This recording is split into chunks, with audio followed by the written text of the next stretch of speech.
এখন মনে করো যে ওই লক্ষণপুরকে কেউ কেউ হিমসাগর বলে বেঁচে দিচ্ছে, কিন্তু আমাদের এখানে তো এটা করা যাবে না। হিমসাগর এনেছেন? রানাঘাট হিমসাগর খুব ভালো হিমসাগর। কোথাকার? রানাঘাট, আমারটা রানাঘাটের মাঠে। এটা কি রিসেন্ট আসলো? হ্যাঁ রিসেন্ট। হ্যাঁ বিক্রি হচ্ছে 100-120 টাকা করে হিমসাগর বিক্রি হচ্ছে। দাম কি কমবে আশা হয়েছে? না দাম এবার কমবে, এবার ফসল নেই না এদিকে, তো মনে করো মালদা, কৃষ্ণনগর, মুর্শিদাবাদের ফসলই নেই। এবার 4 ভাগের 1 ভাগ করে হয়েছে, বৃষ্টি হয় না টাইম মতো।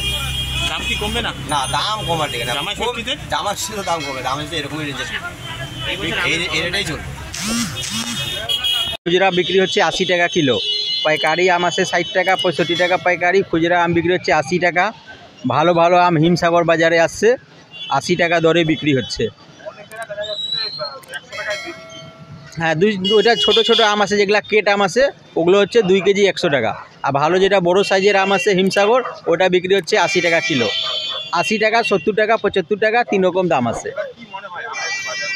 আমের বাজার এবার একটু কড়া আছে, এবার একটু ফলনটা কম আছে, তো আমের বাজার একটু কড়াই আছে, এবার দাম একটু বেশি থাকবে, মানে 60-70 টাকার মধ্যে হয়ে যাবে, 50 টাকাও হবে আম, কিছুদিন গেলে পরে হয়ে যাবে। হ্যাঁ আস্তে আস্তে কমছে, 100 টাকা ছিল কয়দিন আগে, 150 টাকাও বিক্রি হচ্ছে, এখন মোটামুটি 80 টাকা 70 টাকা চলে আসছে। হ্যাঁ আগের থেকে তো কমেছে, কিন্তু ওরা আবার তো হুমকি দিয়ে রাখলো যে আমার দাম বেড়ে যাবে। হ্যাঁ যাই হোক নিলাম, মাঝখানে কমলো আবার বাড়বে।